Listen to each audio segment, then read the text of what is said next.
ሰላም እንዴት ናችሁ? ዛሬ ይዤላችሁ የመጣሁት ከማንኛውም ሱስ በቀላሉ በጣም በአጭር ጊዜ ለመውጣት የሚያስችለው መድኃኒት ነው። እንግዲህ ስለተለያዩ ሱሶች እና ከዛ ደግሞ ለመውጣት የሚያግዙ መድኃኒቶችን ሰርቻለሁ። ለምሳሌ ከሲጋራ ሱስ ለመውጣት የሚያገለግሉ መድኃኒቶች፣ ከጫት፣ ከአልኮል ወዘተ እና ብዙ ጊዜ እነዚህን እንትኖች በሰራው ቁጥር የሚደርሱኝ በጣም ብዙ መልእክቶች አሉ።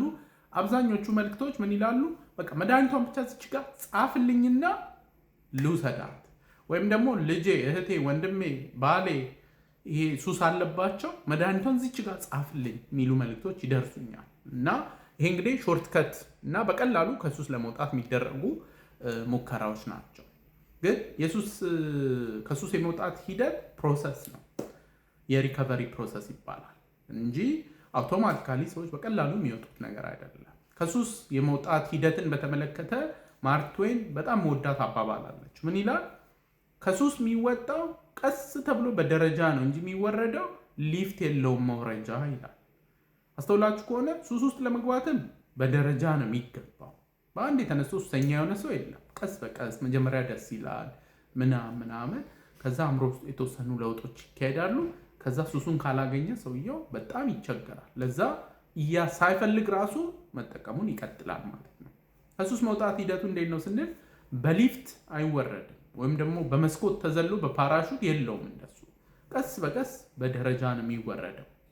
እና ብዙ ሰዎች እንግዲህ ከሱስ ለመውጣት የሚያግዙ መድኃኒቶችን፣ አልኮል እንዲያስጠላ የሚያደርጉ መድኃኒቶች አሉ። አልኮል ሱስ ያለበት ሰው ሲወስዳቸው ከባድ የሰውነት መረበሽ የሚፈጥሩ፣ ስለዚህ እርም እንዲል የሚያደርጉ መድኃኒቶች አሉ።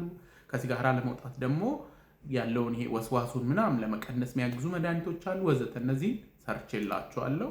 ግን አሁን እናንተ በቃ አጭር ምንም እኔ ሌላ ወሬ አልፈልግም፣ የአእምሮ ሕክምና ሄጄ ከባለሙያ ጋር አልመካከርም፣ ስለ መድኃኒቶቹም ብዙ ዝርዝር ነገር አይደለም ፈልግ፣ መድኃኒቷን ብቻ ጻፍልኝ ሄጄ እወስዳለሁ የምትሉ ሰዎች ገና ከሱስ ለመውጣት ዝግጁ አይደላችሁም። ያና ሬዲ ሱስ እንግዲህ ከሱስ የመውጣት ሂደቶች አሉት እና እናንተ ገና ፕሪ ኮንቴምፕሌሽን የሚባለው ስቴጅ ላይ ናቸው።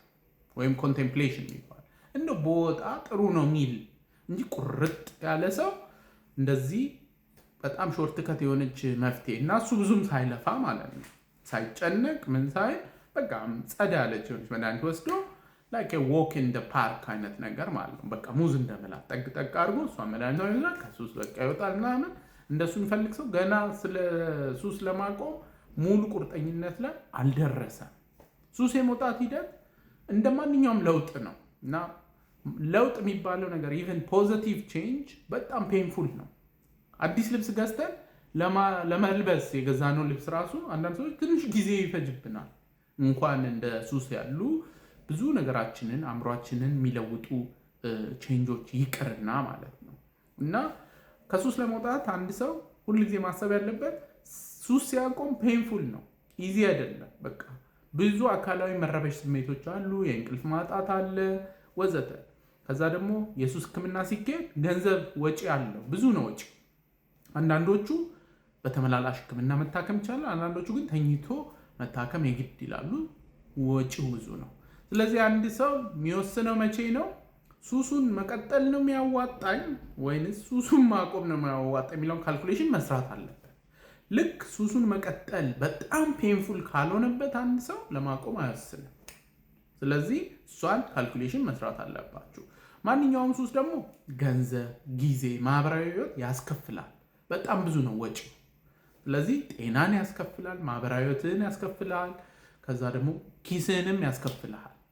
ከዛ የሱስ ህክምና ኢሞሽናሊ ቻሌንጂንግ ነው፣ ወጪ ያለው፣ ጊዜ ያስከፍላል። የቱ ክፍያ ይሻለኛል ብለህ መወሰን ያንተ ድርሻ ነው። እና ይሄ እየመጣችሁ እንደው መድኃኒቷን ብቻ ጠቅ አድርግልኝ የምትሉ እርማችሁን አውጡ። እንደሱ አይነት ነገር የለም። እኔ ሪኮመንድ ማድረጋችሁ መድኃኒቶች ፕሮሰሱ ላይ የተወሰነ አንደርስታንዲንግ እንዲኖራችሁ፣ ከዛ በኋላ በጣም ከባድ የመሰላችሁ ነገሮች ደግሞ የሚታገዝ እንደሆነ።